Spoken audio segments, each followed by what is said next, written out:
Yes, bienvenue à tous dans cette nouvelle vidéo. On va aborder un thème un peu spécial. On a une saison NFL 2025 de dingo qui est très indécise. Et justement, est-ce que c'est la plus indécise de l'histoire? On va essayer de répondre à ça. On est avec Charles aujourd'hui. Ça va, Charles?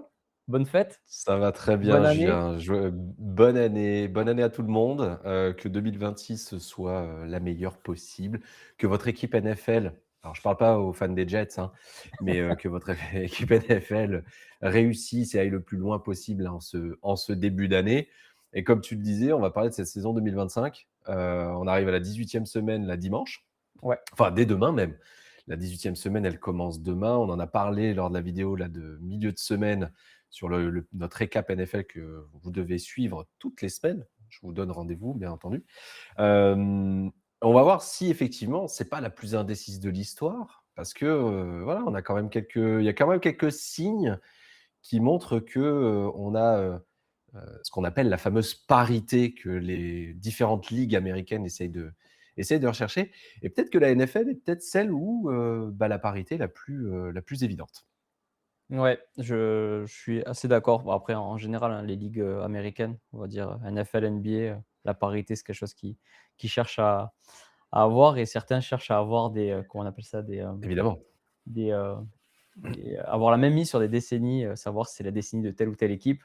Nous, ça nous fait, bien marrer en étant en consultant et en faisant des choses dessus. Certains, les patrons de la NFL détestent ça. Ils préfèrent quand il y a de la parité et de faire tourner un peu Ah, les oui, équipes, ouais. évidemment.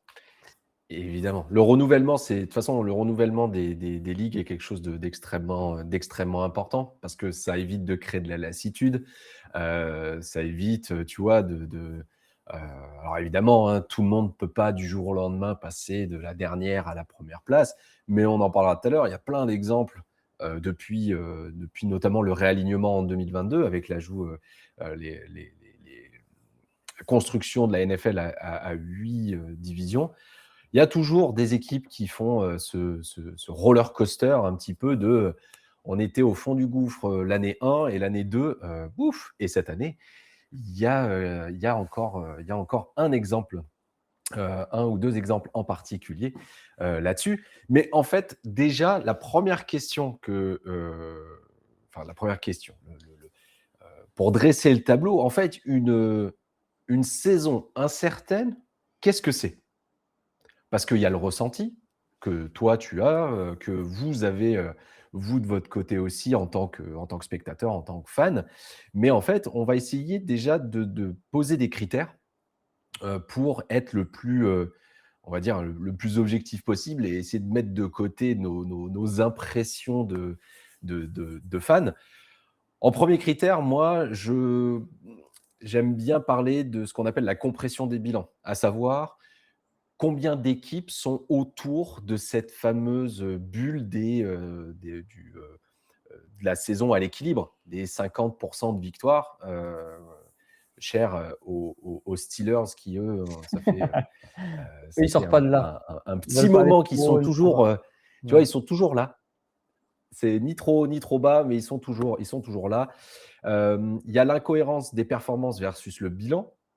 Qu'est-ce que ça veut dire? Ça veut dire le différentiel de points. Hem, est-ce que quand tu es premier de ta division, tu as forcément, par exemple, un différentiel de points qui est un peu plus important? On verra que c'est pas toujours le cas. L'autre critère, c'est la dernière semaine. Alors aujourd'hui, on parle de week 18, mais il y a quelques années de ça, c'était juste la week 17. Avant peut-être une week 19, peut-être une week 20, on ne Ouais. sait jamais dans les années à venir. Est-ce qu'elle est encore décisive? Est-ce que pour le dernier dimanche, tu as encore des choses qui se jouent? Cette année, vous le savez, on en a parlé dans la dernière vidéo. Oui, il se passe des choses. Et enfin, le dernier critère, c'est la variance. C'est-à-dire le nombre de matchs qui se jouent à une possession, par exemple, à moins d'une possession et qui font que un match peut basculer en fait d'un côté et de l'autre, créant ce qu'on appelle de la variance, puisqu'en fait, tu peux avoir des équipes qui ont un certain bilan, mais qui sont très, très fortes dans ce genre de match. Mais le jour où ça s'inverse, Mmh. c'est une autre équipe potentiellement qui arrive avec un autre bilan. Donc en fait, tout ça, normalement, avec tous ces critères, à la fin, on devrait réussir, Julien, à dire si, oui ou non, cette saison 2025, elle est si incertaine que ça. On parlera même on va même comparer à d'autres saisons. On a été fouillé un petit peu dans les archives pour essayer de trouver des saisons qui pourraient peut-être ressembler un petit peu à celles qu'on est en train de vivre. Ouais, sans Voilà, spolier, est-ce que la saison est indécise? Bon, on sait très bien tous que oui, par rapport à d'autres. Après, justement, on a pris ces critères-là pour vous dire pourquoi elle est indécise et pouvoir comparer avec les autres, en fait, mmh, et avoir des points de repère. On peut partir sur le 1er déjà et parler de, bah, ce que tu as appelé, la compression des bilans et voir un peu qui est autour tout à fait. de ces, 50 de victoire. On a un petit récap que je mets à l'écran avec le ratio des victoires en playoff sur les 10 dernières années. Bon, clairement, on voit que, on est au-dessus de 60 voire même de 2018 à 2020. C'était les fameuses années où, on était, à 65 et plus. Et là, on est, cette année à 56-57. Alors la saison n'est pas finie, mais à peu près à 56. On n'a jamais été au plus bas de 4-5 points. Donc, ça montre aussi que, bah, cette année, rien que par rapport au ratio des équipes, ça rééquilibre un peu tout ça et on se rapproche de ces fameux 50. Donc, ça veut dire, bah, qu'il y en a qui sont pas à, il y en a pas beaucoup, on va dire, parce qu'il y en a qui y sont, mais qui sont pas à 20, on va dire, et il y en a pas beaucoup qui sont à 80. C'est assez, régulier et ce stade-là est parlant et je vais te laisser prendre la suite pour donner un peu les détails. Exactement, exactement. Il y a effectivement toutes ces équipes qui sont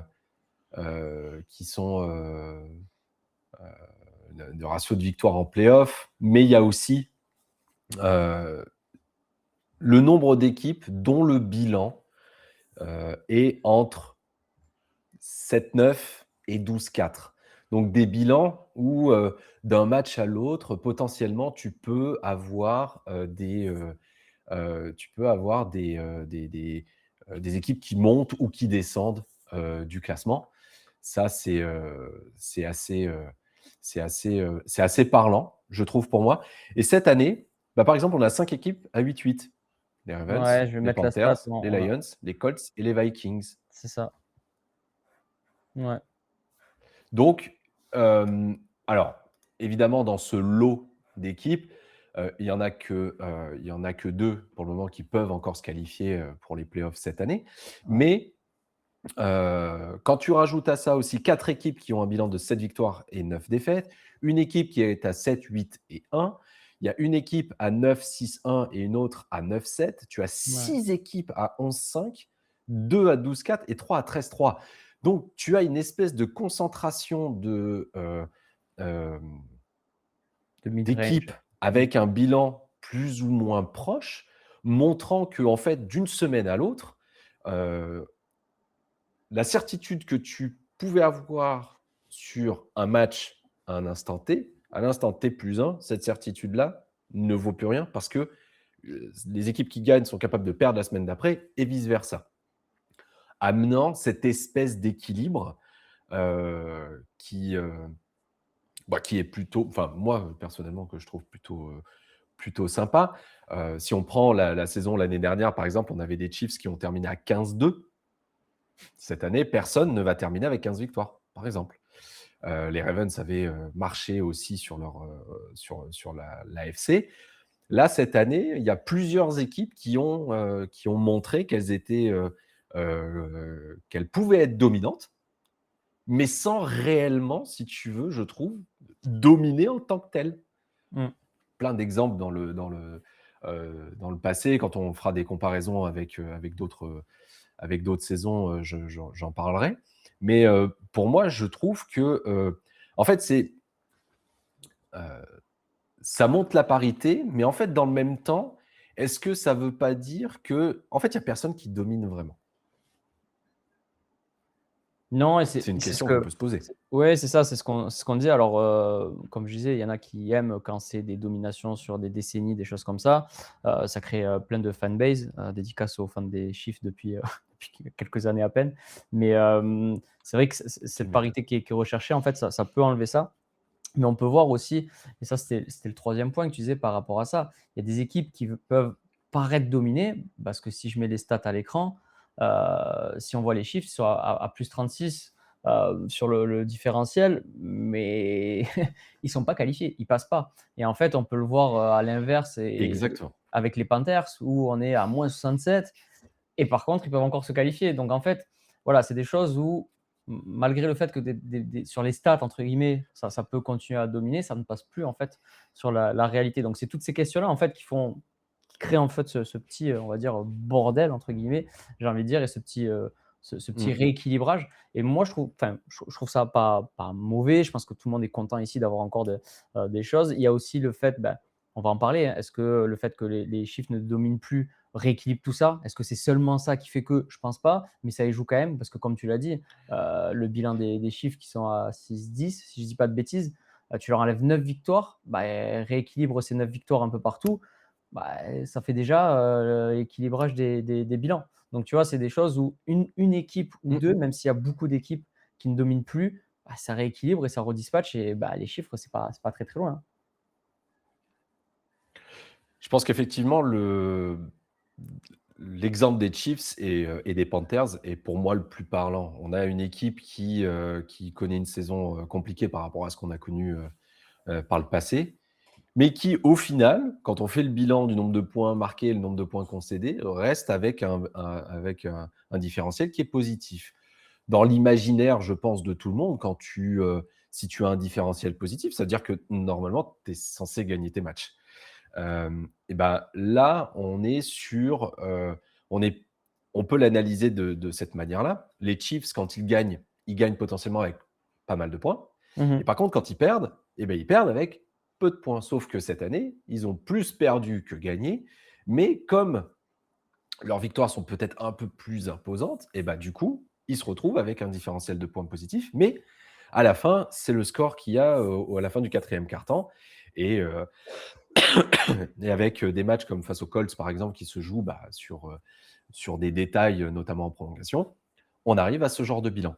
Et on a de l'autre côté des Panthers qui, demain, peuvent se qualifier euh, en playoff avec un bilan qui peut être positif. S'ils gagnent face Qui à gagne? Tampa Bay, ils ont un bilan positif. Donc, ils sont à 9-8, il n'y a pas de problème. Ils peuvent, dans un certain scénario aussi, perdre, mais quand même se qualifier. On ne va pas s'étendre dessus, on vous en a parlé lors de la dernière vidéo. Mais au final, ils terminent avec, pour le moment, ils sont à moins 67 de différentiel. D'ailleurs, toute la division est en négatif. Voilà, comme ça, au moins, tout le monde Ouais. est raccord, tout le C'est monde est dans le exactement ça, ouais. négatif. Il faut pas oublier qu'ils finissent première division. Mais C'est tu vois, pour c'est revenir, ça. ça va faire la transition avec le prochain thème aussi qu'on pourrait prendre pour comparer tout ça. Les Chiefs, en fait, bah, bon, on va parler d'eux puisqu'on ne parlera pas de trop cette année ni dans les playoffs. Mais c'est un bon comparatif parce que Non. tu vois, ils ont perdu des matchs alors que quand ils gagnent de beaucoup. Quand ils perdent, à mon avis, il faudrait regarder. Je n'ai pas regardé les stades, mais ils ne perdent pas énorme. Mais rappelons-nous l'année dernière, ils commencent mal, ils reviennent fort et il y a beaucoup, beaucoup de matchs où on se dit: «Mais c'est pas possible, comment ils font pour gagner ce match?» Enfin, je m'en souviens que c'était quand même la trend de l'année, de la saison, de dire: «Mais en fait, il peut rien leur arriver» et en fait, bah, cette année, il suffit juste que ça ait basculé, en fait, dans l'autre sens. C'est pas C'est ça. forcément un écart de niveau. Ça a basculé, en fait, dans l'autre sens et on le voit et ça, c'est une stat et il faut en prendre compte. C'est une année record en NFL. Il y a 25 matchs qui sont gagnés dans les dernières minutes ou dans les prolongations. C'est un record. Donc en fait, on voit que, bah, ça peut basculer d'un côté pour une équipe sur une année et l'année d'après, et si on regarde les chiffres, j'ai pas regardé les stats des autres, bah, ça peut basculer de l'autre. Et en fait, c'est exactement ce que ça dit là. Et Ouais. ça redistribue forcément les cartes. Ça s'appelle la variance. Exactement. Ça s'appelle la variance. Ouais. C'est-à-dire que en fonction du résultat et du scénario du match, en fait, on aurait très bien pu, on est presque sur du pile ou face. Quand tu gagnes à l'ultime seconde, comme ça a pu être le cas sur ces 25 matchs, bah, en fait, il existe sans doute un monde où du coup, bah, l'équipe qui a gagné finalement a perdu parce que le field goal est passé à côté, parce qu'il a été contré. Et les Chiefs, effectivement, sont le bon exemple. C'est-à-dire que l'année dernière, ils ont quand même battu pas mal d'équipes sur l'ultime seconde, alors que moi, je me Ah, souviens de Seas, les Chiefs sont devant, les Broncos ont un field goal à l'ultime seconde, pour égaliser et donc pousser le match en prolongation. Et après, on sait très bien, il peut se passer n'importe quoi. Le field goal est contré. Ouais. Et du coup, il se retrouve avec une victoire. Alors que potentiellement, normalement, mais bon, rien n'est normal en NFL, Non, ouais. normalement, ils auraient dû aller en prolongation et potentiellement perdre ce match. À la fin, ils le gagnent. L'année d'avant, parlons des Minnesota Vikings qui avaient gagné, qui étaient invaincus sur des matchs qui se jouaient à moins d'une possession. Ils en avaient gagné 11 ou 12 de mémoire. Cette année, ce sont les Broncos qui sont à 11-2 sur des matchs à moins d'une possession. Ça bascule d'un côté ou de l'autre. Cette année, c'est comme ça. Les Vikings, à l'époque, quand ils avaient fait ça, ça allait dans leur sens. Ils s'étaient qualifiés du coup en playoff. Ça avait fait pchit. Ils étaient sortis Oui. dès le premier tour, sortis par les Giants. Comme ça, j'aurais placé les Giants dans la vidéo, donc c'est parfait. Tu veux dire que les Denver Broncos vont se faire sortir Et au l'année premier tour? d'après,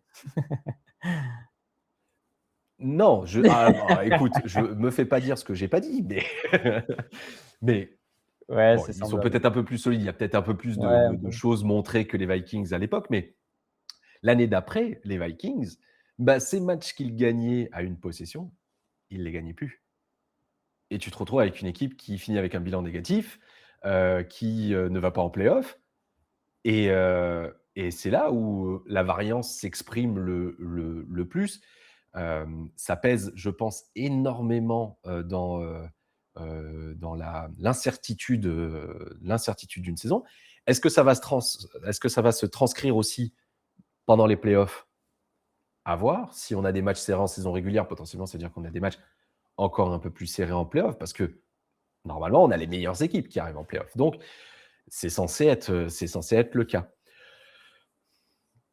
D'une saison à l'autre. La saison prochaine, si ça se trouve, on va avoir une équipe qui va dominer, où du coup le nombre de matchs à une possession seront beaucoup plus petits. Alors, de là à battre le record, voilà, cette année 25, et encore, on n'a pas encore les matchs Ouais, ouais, on il n'a y a pas pas les encore derniers les matchs matchs. de la 18e journée. Donc, ça veut dire que le record, potentiellement, ça va encore grossir. Mais est-ce que c'est une anomalie dans, on va dire, la NFL moderne? Donc, on va dire, sur les, sur les 25 dernières années, on va peut-être parler depuis le réalignement et les 8 divisions. Est-ce que c'est juste une saison, parmi tant d'autres qui est de la sorte, ou est-ce que c'est une réelle anomalie? Ouais. Ça, c'est une vraie question, et On on va a par comparé, on a Ouais, on va été partir dans la comparé, on a été comparaison chercher. pour résumer, juste je reprends toutes ces stats, ça veut dire quoi? Oui, la saison est indécise de par tout ce qu'on a dit, de par les stats qu'ils montrent, de par, bah, ce qu'on peut voir nous, les scénarios des matchs, les classements et après, clairement, je pense qu'il le c'est là où ça me fait marrer parce qu'on dit souvent que ce système de qualification est très complexe et on en a la preuve avec les Panthers et les Buccaneers où on se dit, même en fait, si les Buccaneers gagnent, il faut attendre une dernière victoire, etc. Les gens ne comprennent pas trop. Quand on vient pas de la NFL, honnêtement, on est complètement perdu. Même nous, des fois, c'est un peu complexe. Mais au final, est-ce que c'est pas ça qui donne en fait des scénarios où à la dernière semaine et jusqu'au dernier jour, en fait, on va avoir des choses. Donc, je pense qu'ils ont essayé de le mettre en place depuis déjà, comme tu l'as dit, qu'il y a les 8 divisions. Je pense que la seule chose qui vient de contrecarrer ce plan qui paraît, bah, bien fait, on en a la preuve là, pour, avoir une parité comme tu le dis très bien, bah, c'est juste qu'il y ait Mmh. des équipes qui viennent, écraser la ligue d'une manière parce que des bons picks, parce qu'un bon coaching et parce que des salaires qui s'alignent. Bon, bah, ça arrive une anomalie de temps en temps, mais j'ai l'impression que quand on n'a pas ça, ça reste quand même assez fair et on va pouvoir partir sur la comparaison pour voir si, bah, c'est la plus indécise de l'histoire ou non. Mmh. On va comparer 2 choses. La 1re, on va comparer les saisons entre elles. On va donner 2 exemples. Notamment, on va donner des petits contre-exemples aussi de saisons Ouais, où, il y a absolument pas de débat, et heu, on va aussi comparer avec les autres sports américains. Parce que le système est fait de la même manière. On a des divisions, on a la draft, et cetera. Donc c'est vrai que c'est un système, comme tu le disais, quand on vient pas de la NFL, ou quand on n'est pas forcément fan des sports américains. D'un point de vue purement européen, c'est tellement. On est habitué à cette. On est un petit peu quand même habitué à avoir ce rééquilibrage qui peut se faire d'une année sur l'autre avec des champions un petit peu différents, même si si on regarde effectivement dans le détail, en France par exemple le PSG qui domine et ultra domine le championnat de France, sauf quelques anomalies par-ci par-là où des équipes arrivent à contrecarrer cette domination. Mais dans l'esprit, c'est vrai que c'est surtout dans des ligues fermées où tu te dis, bah, en fait, oui, d'une année sur l'autre, enfin, si tu es mauvais une année, est-ce que forcément tu es condamné à être mauvais sur les années suivantes? Non, parce que en fait, tout est fait justement pour, normalement, en principe, pour rééquilibrer les choses et pour avoir une espèce de cycle, les fameuses dynasties, etc., etc. La première saison que j'ai envie de comparer, c'est la saison 2010. Ouais. La saison 2010, donc pas si loin que ça de nous au final, mais ça fait déjà 15 16 ans. ans.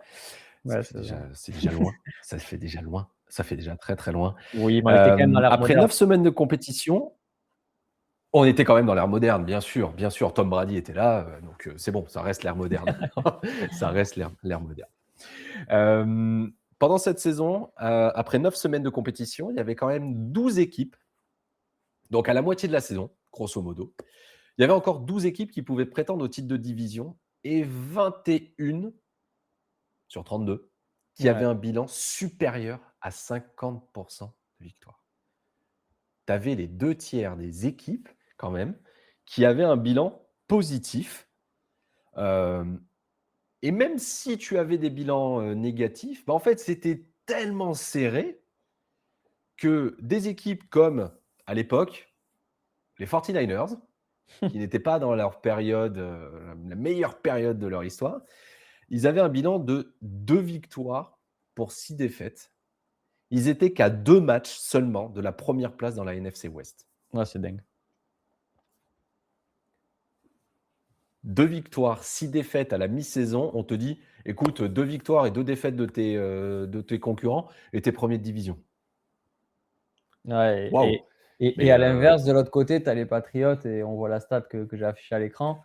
Bah, ils allaient finir invaincus, bon, mais en 4,5 matchs d'avance 2007. en tête de leur division. Ils ont fracassé leur division. C'est Donc ça, moi, je me dis, c'est sur ça. La cette division, fameuse, la j'ai pas regardé les stats du bas de tableau, mais si les 2 tiers ont plus de 50, ça veut dire que le 1 tiers qui reste, ils sont vraiment, mais alors vraiment pas haut. C'est juste des mathématiques, en fait, hein, c'est factuel. C'est-à-dire que ça veut dire qu'il y avait un fossé énorme, ils chose sont qu'on n'a pas vraiment cette pas année. hauts. Chose qu'on n'a pas cette année. Bien Il y sûr, en a qui sont très bas, bien sûr. les Raiders, les Jets et voilà, ils sont bas. Les Giants, je les ai pas cités, tu as vu? Parce que la dernière victoire les remonte un peu. Merci. Ils ont 3 victoires, hein. À l'époque, à l'époque, une victoire de plus, Eh, ils étaient gagnants d'une conférence comme les 49ers pouvaient l'être. Donc tu vois, je pense qu'il devait y avoir des équipes à une victoire, beaucoup, et 1-2 victoires, ça se cantonnait là. Ça, on l'a pas cette année. Donc je pense que ça rééquilibre un peu et que bien sûr, justement, par rapport à cette comparaison, qui est très bien de la prendre, parce qu'on voit que c'était quand même des choses différentes. Bon, on voit que c'est quand même déjà plus indécis cette année, de par aussi le fait que là, les Patriots étaient vainqueurs de leur division. Là, il y a une conférence, carrément une conférence où on n'a même pas le vainqueur encore, avant le dernier week. Donc, je ne sais pas si ça arrive c'est ça. souvent, mais là, il y a encore une conférence où le dernier match est décisif. Enfin, un scénario, la NFL, elle se frotte les mains, elle se dit, mais c'est génial. Parce Les que les 2 qualifiés, on d'ailleurs, les regarde, mais il y a les les vainqueurs 2. aussi, ouais. Le first seed en AFC et en NFC se joue dimanche. Oui, l'autre aussi Enfin, d'ailleurs. Ouais, oui, samedi exact, pour exact. la Ouais, tu as pour raison. la NFC et Ouais, ouais. dimanche. Donc jusqu'au dernier moment, en fait, tu ne sais même pas qui va avoir ce fameux sésame qui est-ce vraiment de la chance ou pas?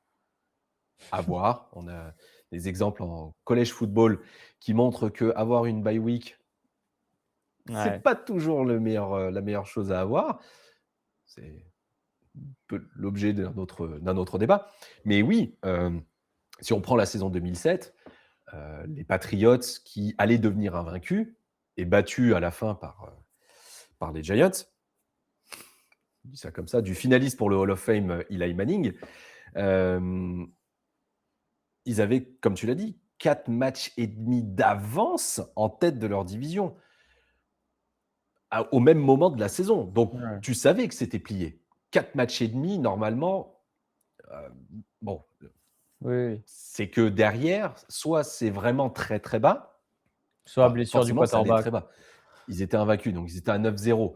Mais ça veut dire que si eux sont à 9-0, ton deuxième, et s'il a 4 matchs et demi de retard, ça veut dire qu'il est à 4-5 Ouais, dans ces eaux-là. oui, c'est ça. Donc il a un bilan négatif, Ouais, ouais, le deuxième.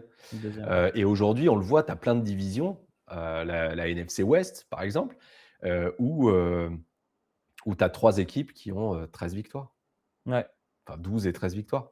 Ouais, ça compense avec les conférences où, L'année dernière, ça compense avec les conférences où les Panthers ou il y les Steelers, avait s'ils sont premiers, ont des bilans bas quand même. Mais ça reste c'est quand même, ça, on reste quand même sur quelque chose c'est de ça. à l'équilibre ou positif. C'est ça que même si ça se joue à 1 ou 2 victoires, hein, on parle, Ouais. mais c'est quand même 1 ou 2 victoires et en NFL, ça compte et ça bascule quand même Mmh. ce ratio en positif, ouais. C'est ça.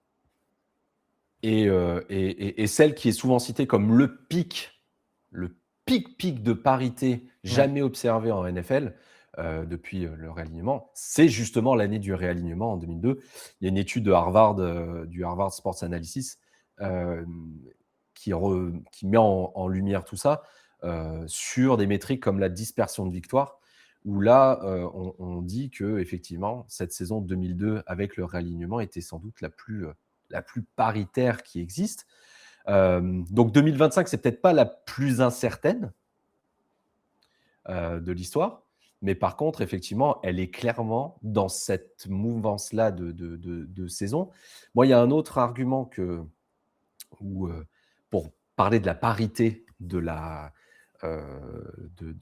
ligue, c'est le fameux euh, from worst to first, donc de dernier à premier. Cette année, on a des super exemples, les Bears et les Patriots, qui sont passés de dernier de la classe à premier de leur division.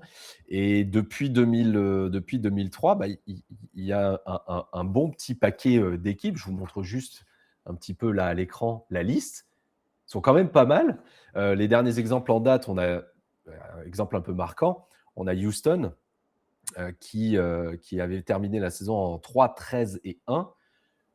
La fameuse saison où ils avaient le first pick à la dernière journée et finalement ils gagnent contre les Colts et donc ils ont le deuxième choix. Ils prennent CJ Stroud. La saison d'après, ils terminent en 17 avec des playoffs. Voilà, il y a plein d'exemples. Je pense que le plus impressionnant dans cette liste, quand j'ai regardé la liste ce matin, alors déjà Houston, je trouve ça déjà high level, d'un ouais. bon niveau. Ouais. Mais en 2008, Miami, la saison d'avant, avait terminé avec une victoire et 15 défaites. L'année d'après, ils finissent avec 11 victoires et 5 défaites. Ouais. Le turnover complet sur une saison. Il y a plein d'autres Ouais, exemples. mais Hein. je pense que en fait, La saison 2006, a été particulièrement propice à ça, avec 3 équipes, les Ravens, les Saints et les Eagles, qui ont toutes fait le chemin inverse pour terminer premier. Alors, on retrouve souvent les mêmes équipes, hein, Philadelphie, Washington. ouais, Ils après, reviennent quand même je pense que ça assez ça résume souvent. bien la situation, tu vois? Sur le fait que, est-ce qu'elle est très indécise? Oui. Est-ce que c'est, une anomalie? Non. Je pense que c'est ce que veut la NFL et Non. c'est le scénario qui est le plus probable. On l'a vu, c'est quand il y a une dynastie, bon, bah, là, ça pète un peu ça fausse un peu les choses, mais derrière, ça se rééquilibre. Après, c'est, pourquoi ces choses-là et c'est les réponses qu'on a là, clairement, hein, 2 choses, ceux qui connaissent pas le sport US, ligue fermée et la draft. Et c'est ce qui permet en fait de rééquilibrer tout ça. Et on en vient, et tu as parlé de CJ Mmh. Stroud, et je finirai là-dessus. Il y a, Ouais. il y a des quarterbacks émergents et ça sera toujours le cas. Cette année, CJ Stroud, pardon pour mon anglais, je vais reprendre les autres que j'avais sous les yeux, mais il y a Drake May qui est dans la course au MVP, qui est clos. Aussi. On a quand même à chaque fois des choses qui font passer en fait dans une autre dimension, pas que. Caleb Williams, les Bears, je pense que ça, c'est pas anodin non plus. Alors, pas que, hein, je fais des raccourcis parce qu'il y a aussi tout le coaching staff, etc., qui change. Les Bears, on l'avait vu avec leur nouveau coordinateur. Donc, c'est OK. Après, l'autre exemple, alors je vais prendre Bonick, je ne vais pas prendre Brock Purdy, je sais qu'on n'est pas d'accord là-dessus, mais euh, on peut avoir aussi des quarterbacks moyens avec un staff qui est bon et la ligne défensive, etc., qui est élevée, qui va faire aussi la différence. Donc, en fait, ce système de draft peut faire bouger les choses, soit de prendre un quarterback très bon qui va monter, qui va faire monter l'équipe, soit d'entourer un quarterback qui ne sera jamais un quarterback MVP, mais qui est très bon et bien entouré va faire la différence. Donc, c'est sur ça où je pense que la aussi. ligue est bien faite. Et la transition, pour finir sur ce petit débat, c'est de comparer avec les autres ligues US. C'est pareil, on va prendre la NBA puisqu'on connaît très bien la NBA. C'est la même chose, c'est exactement la même chose. Rares sont les équipes qui restent en bas. Ou alors, et je trouve qu'on l'a plus à NBA qu'à NFL, mauvais choix des GM, c'est-à-dire que sur on appelle ça sur les pics de draft. À NFL, on peut prendre des pics de draft assez loin qui vont venir complémenter l'équipe. À NBA, il faut être plus minutieux, donc ça peut fausser un peu la chose, mais pareil, on a eu les Warriors Dynasty, ça a faussé, mais depuis, le champion n'est jamais le même. Ça change tout le temps, il y a des surprises chaque année. Enfin, l'année dernière, la finale, enfin, personne ne se doutait que Indiana Oui, arriverait là. Donc, en fait, je pense que le non. système de sport US, on va dire NFL, NBA, est très bien fait. Moi, on fera peut-être une vidéo là-dessus. Les ligues fermées, alors oui, il y a des côtés négatifs, etc. Mais ligues fermées, ce système de draft est pour moi la façon la plus équitable pour voir des équipes à bon niveau, avoir les meilleurs scénarios et avoir l'impression de regarder une série Netflix. Parce que là, c'est ce qui se passe et ils ont très bien réussi leur coup. L'année dernière à NBA, c'était la même. Enfin, quand on revoit la série sur la saison NBA, c'est juste dingo. Le scénario, il était déjà écrit. Il n'y avait plus qu'à mettre les images. Et là, la Tout à fait. NFL, c'est en train de refaire un peu la même chose. Alors, s'il faut, on va avoir des playoffs catastrophiques, mais je pense pas. Je pense qu'on est parti sur ces bases-là. Et tant qu'une équipe ne va pas reprendre le niveau, et je ne la vois pas reprendre le niveau, et encore une fois, pour les raisons qu'on a citées, ouais, je pense que pour résumer tout ça, c'est une des plus indécises de l'histoire. C'est pas une anomalie, c'est fait pour, c'est voulu, et on devrait avoir des saisons comme ça dans l'avenir. Et je pense qu'ils feront tout pour avoir un système aussi qui permet de taper un peu ces dynasties pour plus en avoir. Et bravo à la prochaine dynastie parce que je pense que maintenant, plus ça va aller, plus il va falloir s'accrocher, hein. Il va falloir s'accrocher effectivement. Tu as extrêmement bien résumé. La draft, hem, est censée pouvoir rééquilibrer ces forces-là pour éviter cette espèce de concentration, de talent au même endroit tout le temps.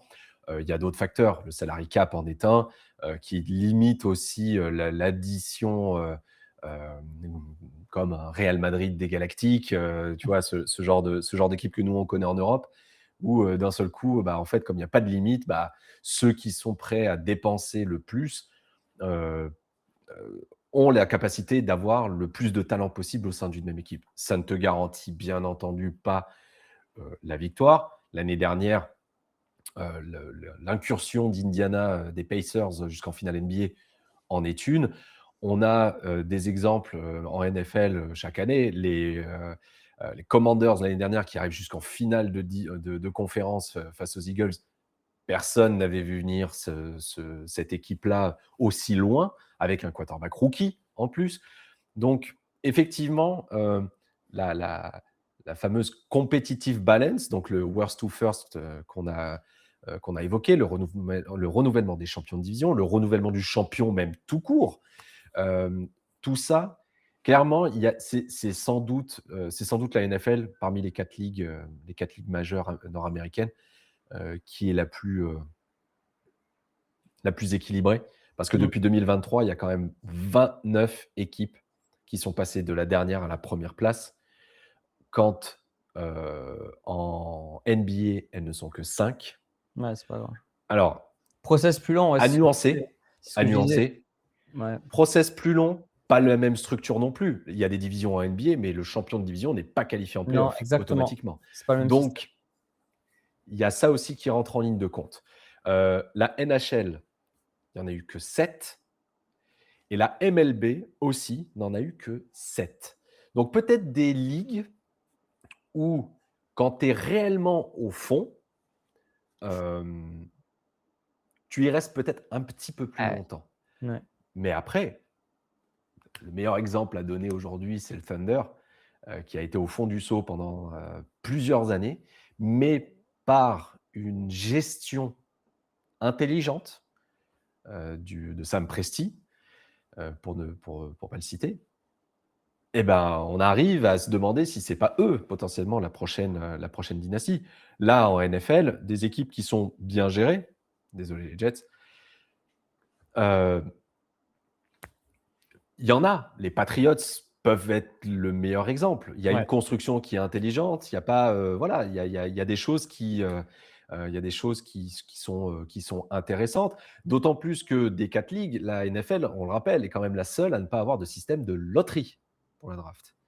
Donc le tanking, qui officiellement n'existe pas, hem, n'est même plus enfin, heu, ne Et je pense que le tanking, n'aggrave pas, il est si tu veux, je possible. pense, la situation. Le tanking est possible en NBA inconsciemment, hein. Je dis pas que les joueurs rentrent pour perdre, mais quand tu rentres sur un terrain de foot Oui, US, si tu y vas pour perdre, ta santé, elle est mise en péril. Basket, il y a du contact, mais un peu moins. oui. Donc tu peux arriver un peu plus lazy, on va Mmh. dire, à ton match. En NFL, soit tu y vas pour rentrer dans les mecs et puis il y a aussi, je trouve, Ouais. beaucoup plus de turnover aussi en NFL. Du coup, le mec se dit: «Mais moi, l'année prochaine, il y a vraiment aucune assurance que je sois là. Donc je dois jouer mon jeu». Tandis qu'en NBA, je trouve que c'est un peu Oui, plus établi.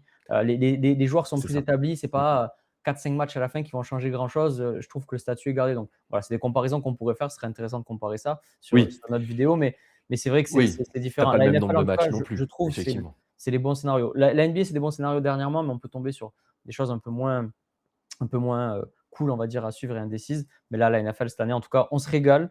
On attend de voir les playoffs, ce qui Mmh. va se passer. La dernière journée, on va se régaler quoi qu'il arrive, parce que c'est des matchs à C'est à ça. impact.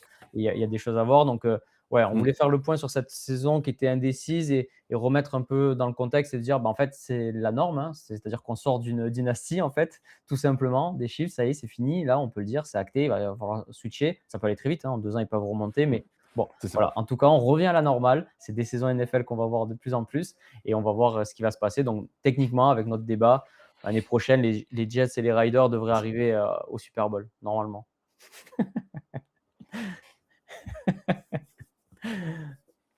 Je ne dirai rien. Je préfère ne rien dire. Non, non, c'est Je sûr, je préfère ne ressortirai la rien dire vidéo au cas où, là-dessus. mais Je préfère ne rien dire. on Non, par dira. contre, les Raiders, avec Mendoza, vous avez peut-être bien un excellent, quarterback, pour le futur. Voilà, je vous invite à aller regarder les playoffs du college football qui sont palpitantes, là aussi, où, eh ben, c'est pas parce qu'on est favori qu'on passe, et qu'on Exact. gagne forcément à chaque tour. Il y a plein de surprises qui arrivent et je pense dire que c'est aussi ce qu'on aime parce que, pardon, comme on l'a dit, quand c'est tout le temps un peu les mêmes, bah, il y a cette espèce de lassitude qui se crée et on a envie un peu de nouveauté, même si c'est pas forcément notre équipe, qui prend les devants de la scène. Au moins, il y a comme cette année, bah, du coup, il y a ce petit renouvellement qui est toujours intéressant, cette petite incertitude. Voilà. Yes, je suis d'accord. Bon, on coupe là-dessus du coup. N'hésitez pas en commentaire à nous dire si le format vous a plu, si Ouais. vous voyez, vous, de votre côté, des contre-exemples ou si vous avez des choses à apporter en complément, parce Mmh. qu'en 40 minutes, c'est Ouais, dur ouais, carrément. de refaire toute l'histoire. Et on se Carrément, retrouve sur carrément. la prochaine vidéo. Il y aura un live normalement dimanche sur la Red Zone pour voir un peu ce qui va se passer, faire le point sur les affiches en cours et les dernières nouvelles. Et après, on refera le point Mmh. mardi sur ce palpitant dernier week-end de Tout à NFL fait. ensemble. On se projettera sur les playoffs, donc n'hésitez Ouais, pas à aller nous suivre, hein, sur, Instagram, sur Twitch et sur YouTube, hein, US Vibes, pour absolument rien rater de tout ça, de cette fin de saison de NFL et aussi, bien entendu, des autres sports, oui, dont tu on fais bien de le parlera dans le dire, on futur. finira là-dessus. On a axé sur la NFL parce que c'est le plus gros besoin, je trouve, qu'il y a sur les plateformes. On n'en parle pas assez. Mais la NBA arrive, la MLB, la saison reprendra et la NHL, on va y arriver aussi. Donc voilà, on se retrouvera sur tout ça, Ouais. mais step by step, l'équipe grandit petit à petit et on aura de quoi couvrir tout ça. À très vite, à dimanche. Ciao. Salut tout le monde, ciao.